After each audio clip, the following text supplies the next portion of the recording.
Hello, everyone. Happy full moon Aquarius. I have decided that I'm going to venture into making videos for you because why not? So today we're going to talk about Aquarius energy. We're going to talk about full moon energy, how that relates to what we're trying to build for ourselves.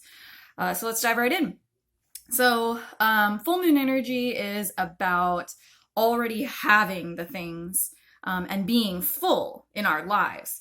So full moon energy is actually about relinquishing things, which then creates space for something new that we're trying to build in our world. So Aquarian energy so Aquarius is an air sign, which means that it governs kind of our mental realm, our communication. It governs logic. It's very orderly. And it holds those things above all else. It is a fixed sign, which means that its rules are pretty hard and fast and rigid. If you've ever met an Aquarius, you know that they are sort of a little bit stubborn and a little bit obstinate, and I personally cannot fault them for such things. But Aquarian energy is humanitarian energy. It's revolution energy. They are the water bearer, which means they hold the weight of the water. And they kind of bring it forth into, the end of the cycle. It's the second to last sign. So we're dealing with a lot of decaying energy, falling energy, to sort of wrap things up. And that's really the energy that we're dealing with.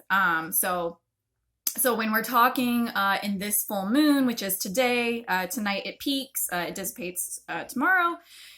What we're talking about and what we need to be focusing on to really utilize this energy is letting go of maybe social structures that are no longer serving us, that we need to let go in order to be able to move forward and build something new.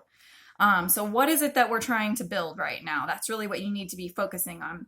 What can you let go within yourself? What, mental process or, communication style can you let go of in order to better serve yourself, basically? So I am going to pull some cards for just like a general reading. It just jumped and fell. Where did it go? Good Lord. Okay, so Three of Cups is the first thing that popped out. Three of Cups is about community. This is a very good card for, here we go. Okay, so this is a very good card for Aquarius energy, I think, because it's all about community and kind of sharing our emotions, our emotional world. Threes deal with creation. Three is the magic number. They deal with that community. It's not just one and two, but it's that third that you brought into it. And so you have more than just kind of two perspectives on things. You've got this third energy that you have to figure out how to navigate.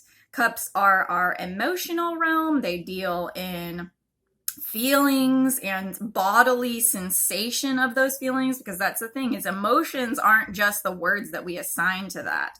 They are the bodily sensation of that emotion. It's the feeling physically in your body.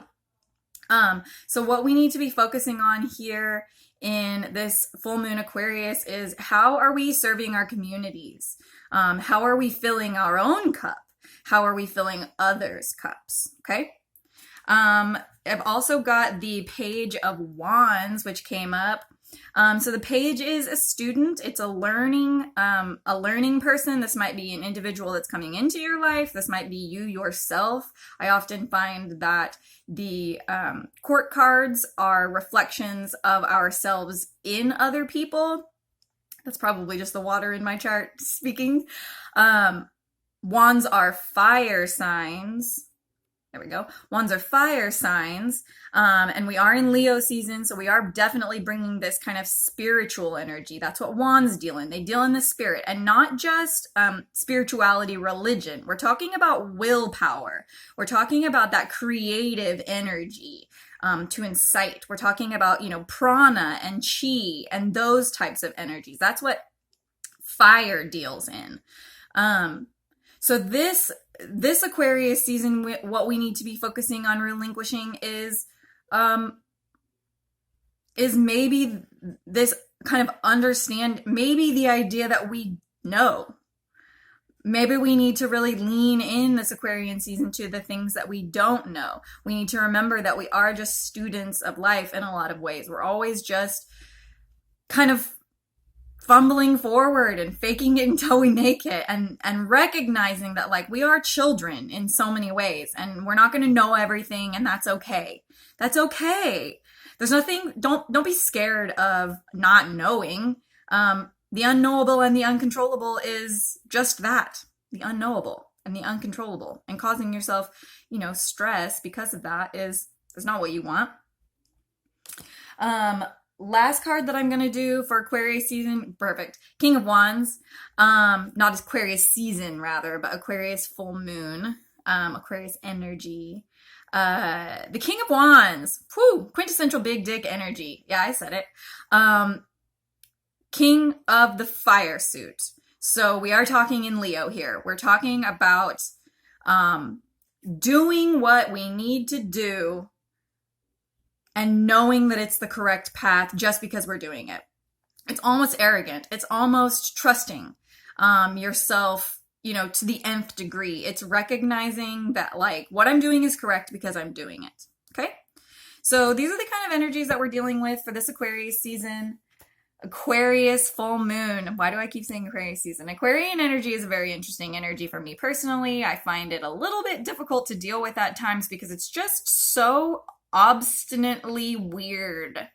And sometimes I struggle with being weird. I am going to pull a card from the Oracle deck just to give us a little bit more focus. Yep, it's this guy right here. Oh, okay, all right, Father Healing. So Aquarian, so air signs are masculine signs. So what we're looking at here, if you can see it, yeah, I did use 2 mermaid decks in fire and air season, because this is me in Cancer. A little bit of father healing. It says your personal power increases as you give any father-related issues to heaven. Listen, I'm not telling you how to live your life, and I'm not telling you to make peace with a father figure who has caused you problems. This is a hard card for me because I have such a positive relationship with my dad, and I am far and few between the outlier on that. I'm not telling you to go chase down your dad and make peace with him. What I'm telling you is that sometimes relinquishing that hurt, that mistrust, opens you, which is what we're talking about in full moon. It opens up space for you to let other people in. Okay? So that's it, guys. This is what a reading looks like for me. If you've ever been interested in doing a tarot card reading, I definitely go a little bit more in depth to your specific situation. If you are interested in a tarot reading kind of clarifying these cards that I've pulled, please let me know, and I would be happy to do that for you. Blessings on this full moon. Feel free to burn things and release and relinquish any energies which are no longer serving you. As with all things, gentle lessons. Love you guys and grateful for you guys, and take care.